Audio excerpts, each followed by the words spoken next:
Bonsoir à tous. Aujourd'hui, on va faire une petite pause avec la classe du brevet et je voulais vous faire voir les poèmes saturniens de Verlaine car certains lycéens l'étudient en français. Donc là, on va regarder un petit peu ce que c'est. Hop, les poèmes saturniens. Alors, on regarde.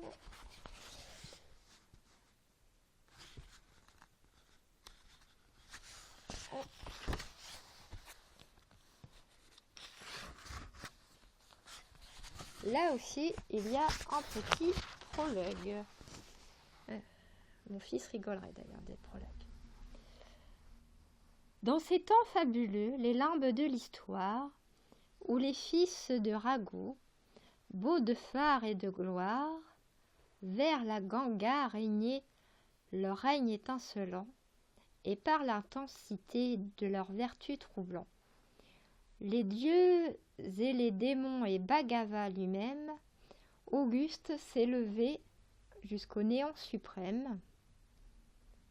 Ah, la terre et la mer et le ciel pur encore et jeune, qu'arrosait une lumière d'or frémissante, entendait apaisant leurs murmures de tonnerre, de flots heurtés, de moissons mûres, et retenant le seul obstiné des essaims. Les poètes sacrés chantaient les guerriers saints. Cependant que la mer et le ciel et la mer et la terre voyaient, rouges et las de leur travail austère, s'incliner, pénitents, fauves et timorés, les guerriers saints devant les poètes sacrés. Une connectivité grandiose, calme, liait le kshatriya serein au chanteur alme, Valmiki l'excellent à l'excellent Rama, tel sur un étang de touffes de Padma. Et sous les cieux dorés et clairs, hélas antique, de Sparte le sévère à la rieuse Attique, les Aédès, Orpheus, Alcaïos étaient encore des héros altiers et compatés. Homairos, si il a pas lui manié le glaive, fait retenir clameur intense qui s'élève, vos échos jamais la vaste postérité d'Hector et d'Odidéus, d'Achilléus chantaient. Les héros, à leur tour, après les luttes vastes, pieux sacrifiés aux 9 déesses chastes, et non moins que de l'art d'Arès furent épris, de l'art dont une palme immortelle est le prix, Achilléus entre tous, et le Laërtiade dompta, parole d'or qui charme et persuade les esprits et les corps et les âmes toujours. Ainsi qu'Orpheus domptait les tigres et les ours. Plus tard, vers des climats plus rudes, en déserts barbares, chez les francs tumultueux, nos pères. C'est très intéressant parce qu'on voit un petit peu le passage des Indes, tout ce qui est latin. C'est un axe à creuser. Est-ce que le trouvère héroïque n'eut pas comme le preux sa part auguste des combats? Est-ce que Théroldus, ayant dit Charlemagne, et son neveu Roland, resté dans la montagne, le bon Olivier de Turpin au grand cœur, en beau couplet et sur un rythme âpre et vainqueur, est-ce que 50 ans après, dans les batailles, que les durs lords perdant leur sang par 20 entailles, ne chantaient pas le chant de gestes sans rivaux, de Roland et de ceux qui virent Roncevaux, et furent de l'énorme et superbe tuerie du temps de l'empereur à la barbe fleurie.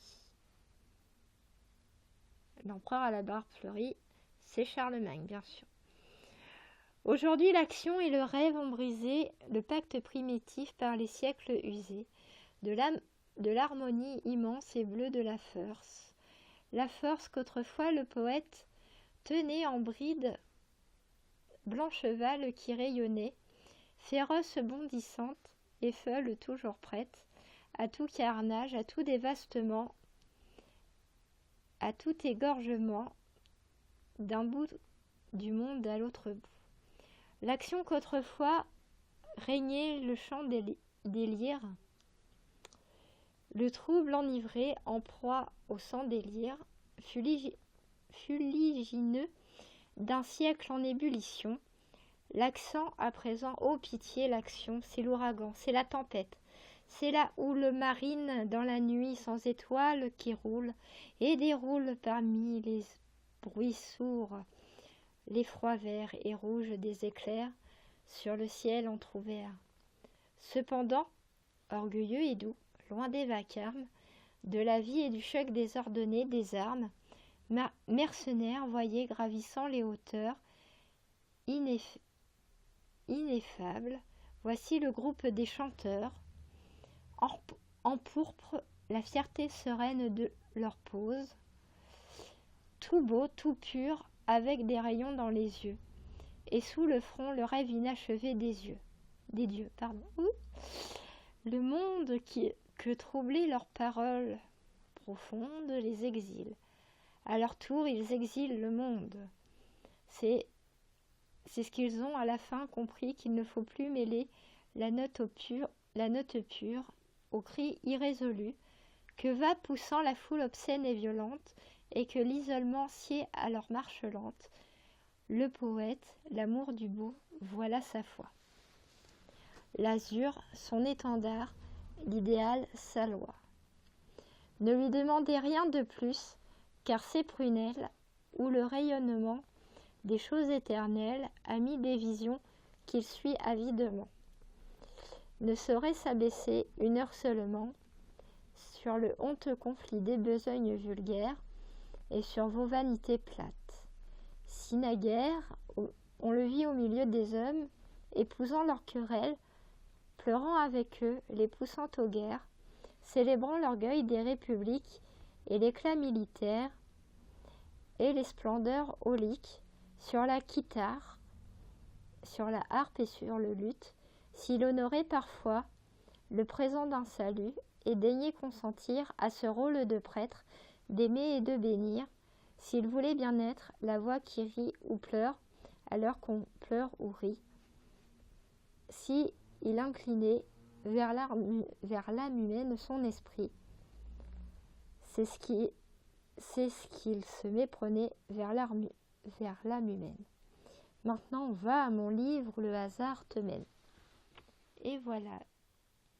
Donc, Paul Verlaine, petit rappel, c'est un auteur du 19e siècle. Donc, du temps des... J'ai un petit trou de mémoire. On va dire contemporain. Donc voilà, je vous dis à bientôt. Si vous avez aimé, n'hésitez pas à mettre un petit pouce bleu. On continuera tantôt les poètes saturniens et la classe du brevet. À bientôt!